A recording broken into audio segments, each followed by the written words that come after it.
Een buurtband en de band heette Krabassi. Ja. Krabassi. En een paar van die jongens zijn, een paar zijn overleden en zo. Dus zo is het gegaan. Dat ik de overstap heb gemaakt naar Freeman Criollo. En van Freeman Criollo naar NAX. Ja. En daar in NAX, daar heb ik echt mijn culturele scholing gehad. Maar jullie zongen nummers met de buurtband van Big Jones, Lieve Hugo, Johan Sebeda, Max Neyman. Maar zongen jullie ook andere genres, bijvoorbeeld beat of soul of R&B? Nee, het was meer een traditionele Kawina. Het was meer een Kawina band. Hè. We waren meer op de Kawina tour en toen waren die gasten. Maar de leider had, hun waren de King en Big Jones, Johan Sebeda en Lieve Hugo. Je hoorde songs van Lieve Hugo. Dus daarmee waren we bezig en om songs van die gasten gehoord te brengen. Ja. Maar dus jullie deden dat op die emmers en dan zongen jullie zo, ja, maar geen soul of R&B of dat was het natuurlijk niet, of disco. We kenden R&B nog niet. Nee, maar we deden soul, disco, nee. Het was echt al gericht op... Ja, die Kawina, Kasekoma Kawina. Ja, en ik las ook op je website dat je door een kennis bent gebracht naar Freeman Criollo en dat je meteen als leadzanger bent gestart.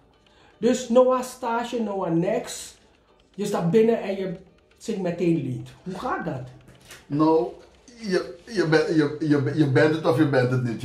Ik ben ermee geboren en zo. Maar het is ook zo gegaan. Mijn oma zat in een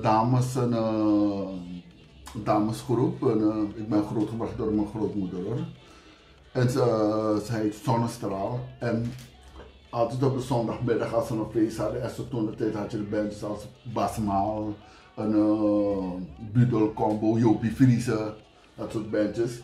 En dan, mijn grootmoeder nam me mee, want ik was ondeugend, dus ze liet me niet. Ze nam me altijd mee. Dus dan, ik zat net achter de muzikanten en zo, dus daar had je van de Biggie Smapokoes en zo. Zoals een Kamalama Mocho Pokoe en zo. Fransje Gomez heb ik ook live meegemaakt voor Fransje. Dus dat soort mensen. Dus daarin ben ik opgegroeid dat ik sommige liederen en ik zong ook in de badkamer en ook met de buurtband in de begrafenis. Dus zo is het gegaan van naar Freeman Criollo gelijk een voorzanger. En naar maar hoe is het dat je kon zingen? Nou, tijdens de oefening was er maar één zanger. Ja? En dan gingen ze ook anderen uitproberen dan wie nog wat kan in de band. En zo is het gegaan. Toen heb ik een stapje naar voren gedaan en was het gelijk raak. Ja, maar van waar heb je dan die liefde voor het zingen? Van waar komt dat? Want ik bedoel, je kan wel met je oma meegaan en je kan ook gewoon zitten en denken van nou ja, moet kwam kiezen dromen. Wanneer heb je je stem gevonden? Nou, ik ben ermee geboren. Het is mijn paplepel geven, dus ik ben ermee geboren. Ik kwam ook uit een muzikale familie van mijn moeders kant. Familie Gorey, Mix en Wongloisin. Ik heb ze wonen ook allemaal in Rotterdam, broertjes en zusjes van mijn moeder. Jutta Wongloisin, Beita Wongloisin. Ook in de voetbal. Dus Dien Gorey is allemaal broers en zusters, kinderen van mijn moeder. En allemaal zitten in de muziek, Kenneth Clive Wongloisin, ook in Maasbraak gespeeld. Zijn ooms van me. Dus het zit erin. Het zit erin in de familie, dus ze komen ook uit een muzikale familie. Ja. Hebben jullie ook opgetreden in de Rumble in the Jungle? Vaak, zo vaak. Zo vaak. Was dat het mooiste festival van Suriname? Ja, Sandere 1, één van de mooiste. Eén van de mooiste.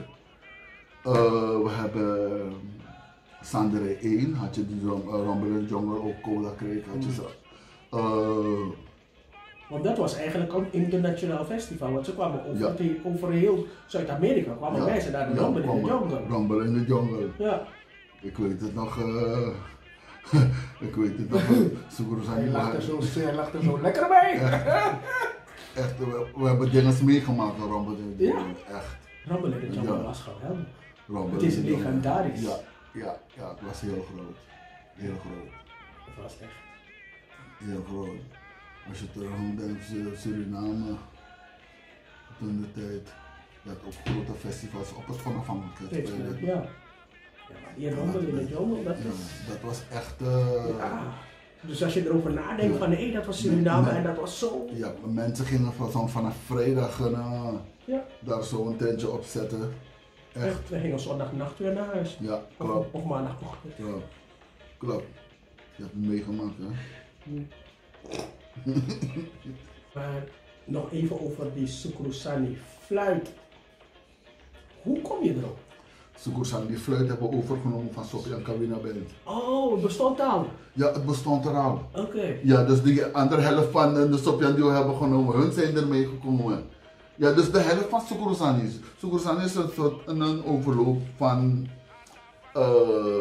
die kleur, wat een kleur van Sopian en een mix hebben we er. Een sausje hebben we erin gegooid. Maar die fluit moest ik dacht dat echt dat die... Ja, die fluit bestond er vanaf. Nee, maar de Sukrusani is zo populair mee geworden, maar het komt van Sopian. Maar wat doet het? Dus het diende als een soort van een trompet net of een saxofoon. Zodat de zanger een rust in de song heeft, weet je. Oké.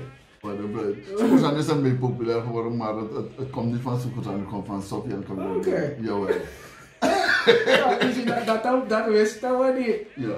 Dan stop je met Sukrusani in 1994. Waarom? Ik kwam naar Nederland. Ik heb jaren gewoond met de Nederlandse nationaliteit in Suriname. Ik kwam ook door mijn ouders. Mijn moeder was vanaf 1966 hier, mijn vader vanaf 1963. Mijn hele familie, broers, zus, iedereen was hier, maar ik zei het al, door mijn grootmoeder grootgebracht. En 94, 95, de economie van Suriname, het ging een beetje stroef in Suriname.